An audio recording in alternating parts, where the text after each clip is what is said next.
Good morning, everyone. We're going to start this very shortly in a few minutes.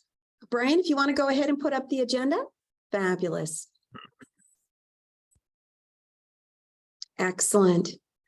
So we are going to have a simple discussion today. I know, and I so appreciate everyone being part of this conversation.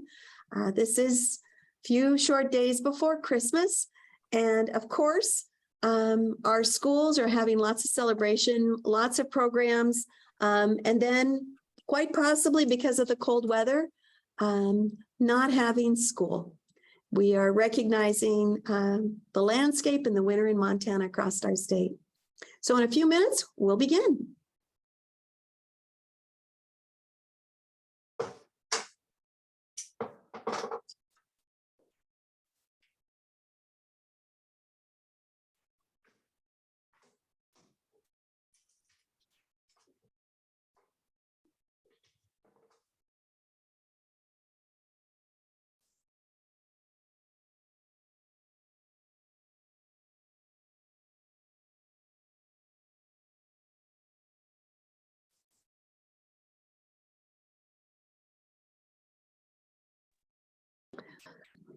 All right, as time is precious, let's go ahead and begin. I've pretty much done my welcome. It is a Merry Christmas. I was so honored to be part of the second day lighting for the season of Hanukkah yesterday. The story of Hanukkah is so bright because of the miracle that happened. And we need to maintain that miracle that happens in our lives of our families across Montana and also in our public school families. So with that, Wendy, let's go ahead and hear about the ESSER update. Thank you, Superintendent. So just a couple of short items to mention this morning as we head into the holiday season. We are doing a best practices investing in ESSER funding for our schools. We'll be doing that on January 3rd. It'll be Zoomed as well as in person, so it's kind of nice to have that high-level view of how these funds have been spent across our state. And toward that end, we have had ESSER 1, the first of 3 of the grants that we received, completely spent. So we've had all those funds either used or there's a very small pocket that's remaining. We have one district who has $6. And so really a lot of kudos to the districts for going ahead and spending those funds and using it wisely to benefit their students. Other than that, we are continuing to work on grant compliance, and we do continue to have open office hours and also guidance sessions on the particular use of these funds and how to maneuver within the grant platform of eGrants. So anytime, if there are any questions, you can reach out to the ESSER team to support. So we wish all of you a wonderful, happy holiday season and look forward to next month's beginning of the year. Thank you. Any questions anyone has for Wendy? I do want to say that the documents that you're seeing up on the screen, every month we give a document to the school trustees as well as the superintendent regarding the flow of ESSER 1, 2, and 3. It's not required of us by the federal government, but if we're looking at just something very simple that you see on the screen right now, and that far right column of the percentage that's being expended, I think that's really an important dialogue. Also, on the 3rd of January, so the legislature all convenes on the 2nd. On the 3rd, we will be in the Supreme Court chambers. That's on the 3rd floor, room 303. We've got it all in Zoom. We've invited the Department of Ed to just share the purpose of all of the COVID-related dollars real quick, and then having superintendents, county superintendents, conversations with EANS, that non-public entity of all these federal dollars. And it's an investment. How these dollars have been used for best practices to enhance the lives of our children and to benefit teachers, and more important, for that opportunity for learning. That'll happen on the 3rd. It's going to be at 11:45. We're going to be serving lunch. And I know if we bring food, hopefully those legislators, as they're walking around the Capitol, that they will be able to understand the importance of the $0.6 billion. So Wendy is leading up that team. If you have anything at all, give Wendy a call. Any ideas on how to enhance that story of the investment of these dollars, please do. Thank you, Wendy. Let's go ahead and move on. Sam, we're on with our new program that we're working on for assessment. That's the Montana Alternate Student Testing Pilot that the federal government has also approved of Montana. We're one of 10 states that receive some dollars for the next 3 years to be able to look at a through-year assessment. So Sam, take it away, please. Okay, thank you. Great introduction. I just wanted to give you guys an update on how our first year of testing is going, as we just accomplished our first testing window about a month ago. Here's a quick summary of who is participating. We had representation from 33 districts, our smallest being Cohagen and Arrowhead, largest Billings and reservation representation was Arley and Ronan. So 33 districts, we had 62 schools, 75 educators were actually administering the testlets. Over 4,000 students were rostered, and that number of 5,500 test sets were completed. That number doesn't match up with the rostered because some students may have completed one set of testlets, two or none. So we can't say how that is broken down. Here's an overview of the content that is being covered this year in math for grade 5 and 7. We're doing math and ELA. The first 3 topics were just tested this last month. The following 3 will be tested in January. The 3 after that are March, and then the final 3 will be late April of next year. Here's a very overhead view of what is being tested on ELA. I do have more in-depth information on the MAS webpage if you want to see how the English language blueprint is laid out.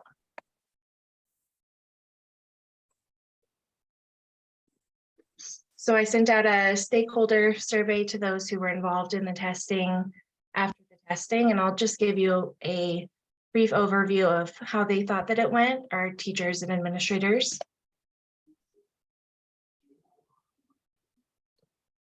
So this is the rating on preparing to administer. So things like installing the platform on their student computers, exporting individual student logins, because everyone for security needs their own login for data testing. And then the rating was generally good. People found it very easy. No one found it extremely difficult, and most people found it easy or extremely easy. This is the ranking of or the rating, excuse me, of actually administering the testlets. So this is monitoring students while they're testing, as the teachers or administrators can do it live. They can have their roster pulled up on their screen and be viewing which students are at which question and who maybe hasn't started yet and who needs help, stuff like that. So this part was rated very well.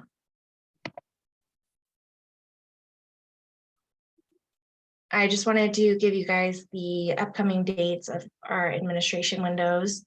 Next one is coming up in January. They'll have another 2-week window, the beginning of March and the end of April.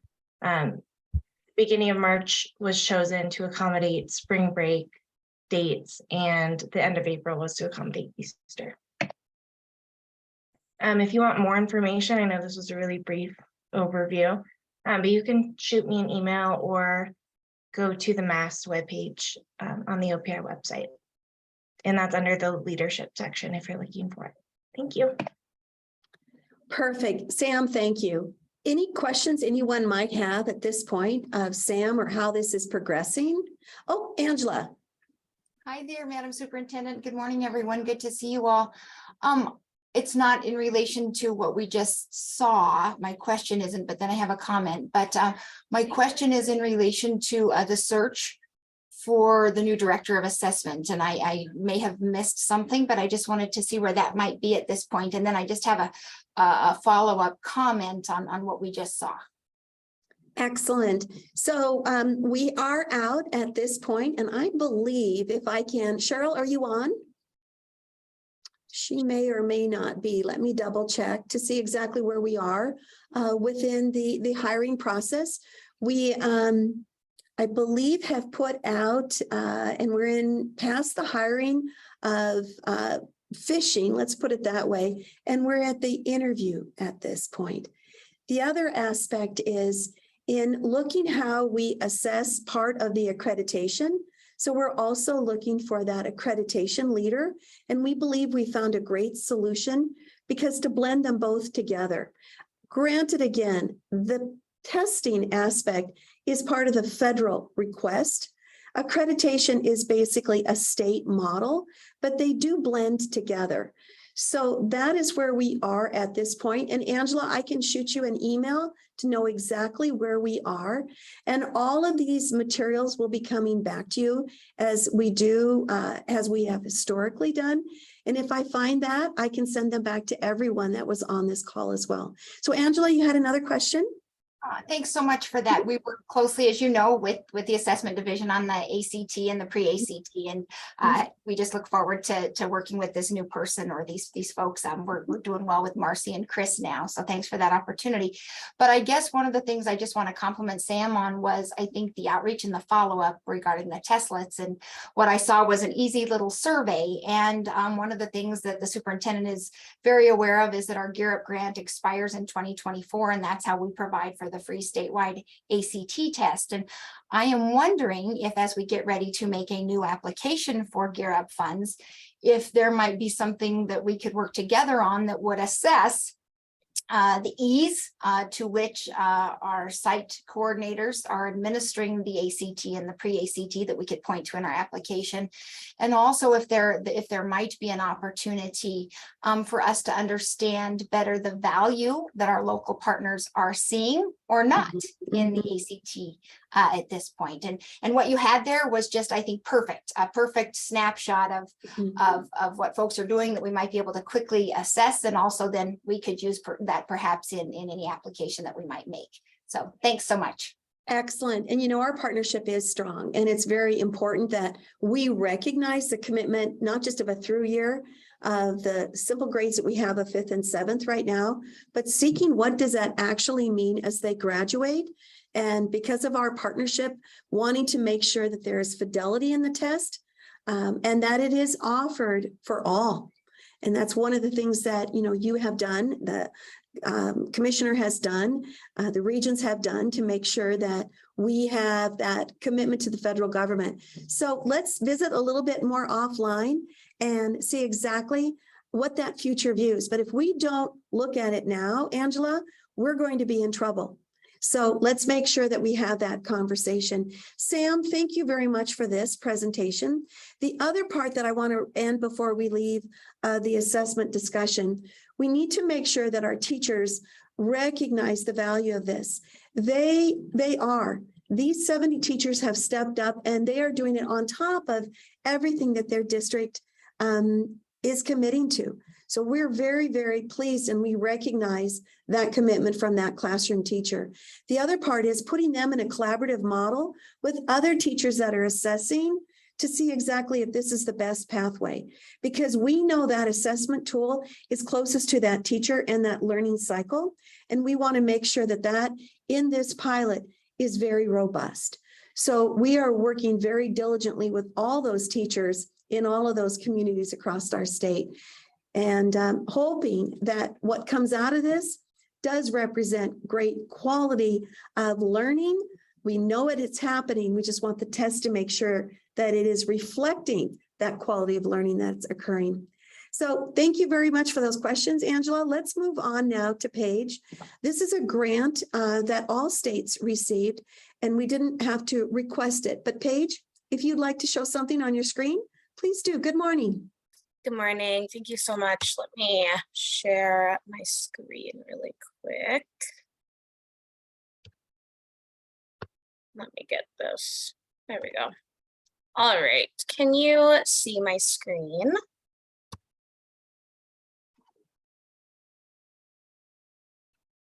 Are you able to hear me and see my screen? Yes, Paige. Okay, perfect. I'm Paige Seidel. I am the program manager for the Title IV-A grant.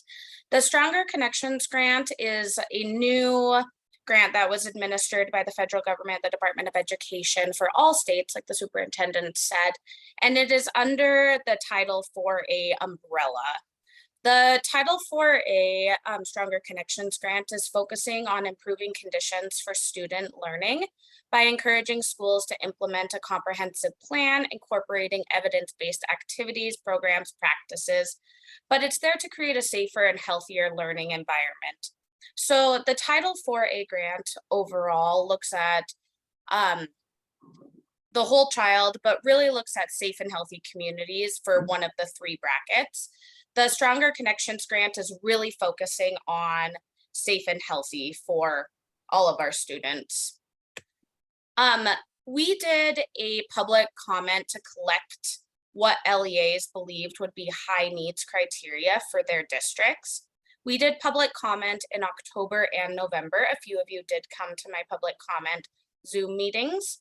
But so after that, we are suggesting that the following criteria are defining high needs based on the Department of Education guidance, but also based on what we heard from our LEAs across the state. We are going to look at the LEAs with high rates of poverty, 40% or more. That's the number one criteria we're going to be looking at. And we're going to be looking for one or more of the following characteristics. We're looking at a high student to mental health professional ratio, high rates of chronic absenteeism, exclusionary discipline, referrals to the juvenile justice system, bullying, harassment, all of those things that you would be documenting as an administrator. And then we're also going to be looking at where students recently experienced a natural disaster or traumatic event.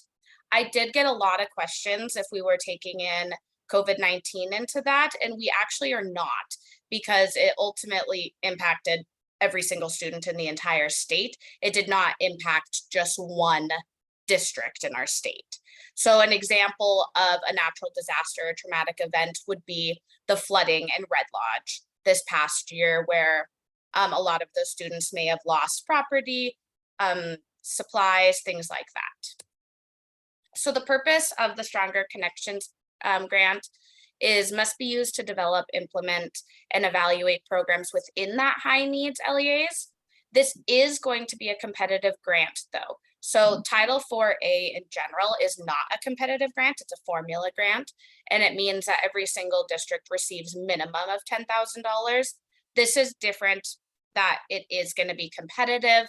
It will still carry the same supplement, not supplant.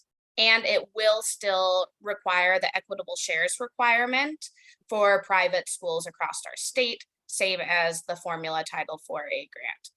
There will be a minimum of $10,000 per LEA, but with several factors determining the size of the award, we are really hoping to provide schools with quite a bit more than $10,000, because we all know that $10,000 isn't going to go super far if they're trying to hire for that a certain position with benefits and everything included. The grant will be anticipated to be open in March with a deadline of May. Funds will also be anticipated to be available in July of next summer to be expended by September 30th, similar to all of the other federal grants through e-grants. And we are going to use e-grants. One other thing is there's not a specific date in March that it will be open right now. We're working with eGrants right now to create the eGrants page for it. And so once the whole competition is put together, we will have a more specific date for that. Eligibility for high needs, once again, it will go through a competitive grant process. The U.S. Department of Education is encouraging states to prioritize funding for LEA applications that demonstrate strong commitment to comprehensive evidence-based strategies that meet the student's social, emotional, physical, or mental well-being, that engages students or families and educators. We really want to make sure that they're talking to their stakeholders to figure out what exactly is the most necessary for that LEA, because we all know that what is best for Helena is not going to be what is best for Howell. And then we're also looking at them to design and implement policies and practices that advance equity and responsive to underserved students, protect student rights, and demonstrate respect for student dignity and potential. The grantee reporting will be, like I said, we received the GAN for this, I believe, the end of September. They will get the money for this grant next summer. July should be sent by September. For the 23-24 school year, schools will need to have a completion of a school climate survey. There will need to be an end of year report, which will be assigned in e-grants, and then they will need to update goals and objectives for the 24-25 school year. If students receive, if schools receive money from the competitive grant, they will not need to reapply for the 24-25 school year. They will automatically receive that money because there will not be another competition that year. But at the end of the 24-25 school year, a completion of a school climate survey will need to be complete. There will also need to be an end of year program report, once again assigned in e-grants. And then they will need to give me or the title team in general an explanation of the sustainable practices and how the partnerships functioned, including strengths and challenges. We really want this to be an ongoing effort with the state to work together to continue these processes that they are creating. And we are also not sure, I cannot give you a yes or no, if the Department of Education at the federal level will continue this grant after these 2 years. We are only guaranteed right now for it. I would like to see it continue, but I cannot guarantee that. Also, Montana was awarded 4.8 million. That is the amount for the Stronger Connections grant. If you have any questions whatsoever, you are totally welcome to email me. I'm happy to send you any resources or hop on a Zoom call with anyone. Or if you know of a school that you would be really interested in making sure that they know about this, just send them my way. I'm happy to send them resources, chat with them. There are other resources on OPI's website under Title 4A. And I sent Brian a one-pager that goes into a little bit more detail based on what the Stronger Connections grant is looking for. So I will quit sharing. Does anyone have any questions that I can help answer right now? Thanks, Paige. Yeah. Looking for any hands up at all? Wonderful. We're going to have you on again, Paige, as soon as we get close to March, probably in the February or possibly through the grant process to make sure that the dollars are spent. You know, again, it would be very challenging to send these dollars back to the federal government. Let's make sure that our school districts recognize and understand this. So with your help here, we'll be able to have these dollars go toward the whole child, making sure that students are served. And I appreciate the federal government recognizing that mental health awareness is something that our communities, our school communities especially, are working through. Paige, thank you. A+. Thank you so much. Good job. Thank you. Thank you. We'll move on to the next one then. Mr. Taylor, Morning. good morning. Mind if I share my screen? Please. All right. Superintendent asked if I would just give a brief overview of the bills that have come out of committee that would be interim committee bills for education. So I focused in on the Section E budget education. So 2 bills in that realm have emerged. The first is a bill that is now known as House Bill 22, being carried by Representative Beatty. What it currently states is that the $6 licensing fees will be directed to the Board of Public Education.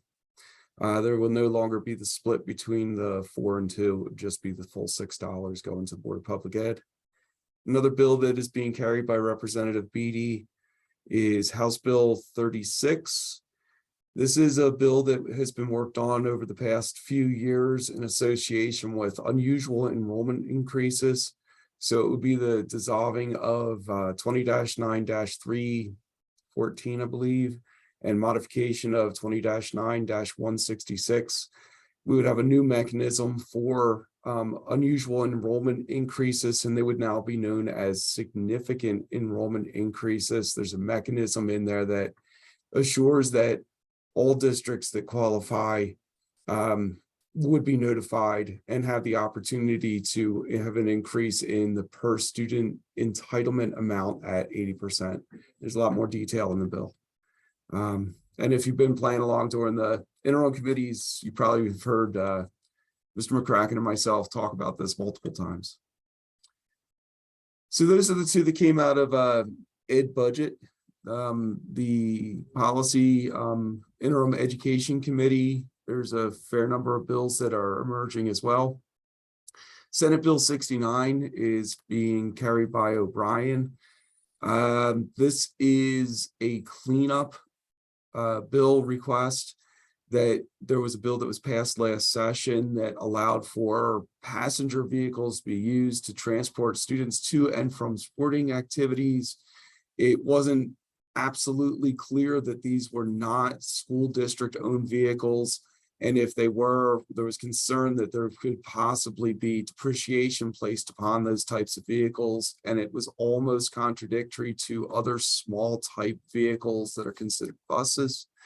What the bill does is it clarifies that in this circumstance, these things are not to be considered buses and therefore they cannot be depreciated upon.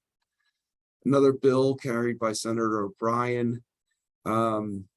This is for the Quality Loan Assistance Program, modifying the requirements of educators to be in a critical area, and it sort of loosens up the language there, allowing for more teachers to qualify for the program.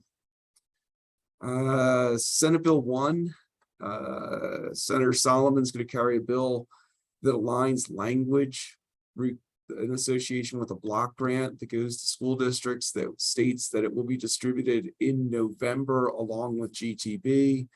Again, it's a cleanup bill. GTB is now distributed in December. And so we're changing the word from November to December so that it aligns with when GTB is actually distributed. So it's just an oversight.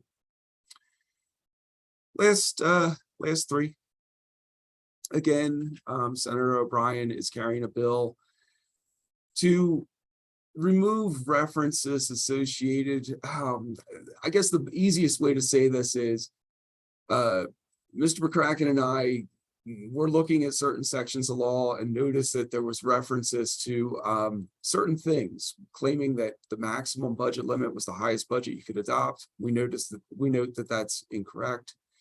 There was also language in there referring to additional levies that went out when the foundation payments more than likely were dissolved.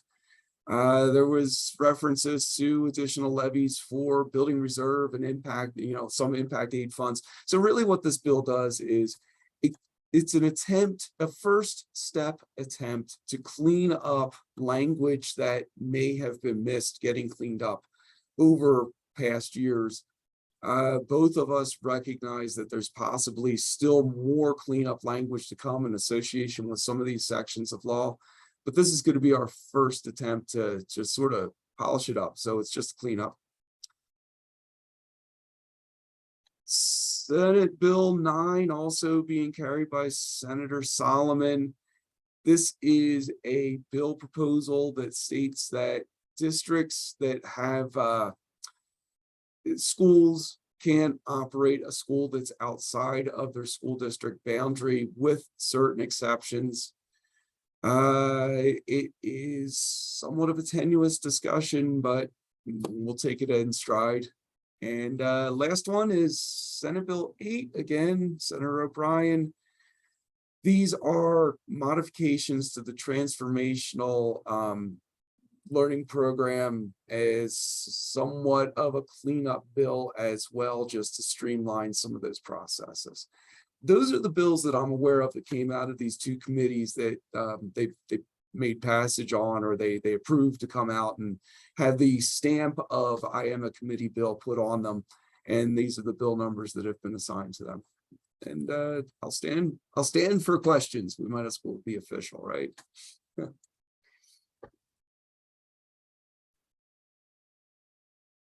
I think you're on mute, Superintendent.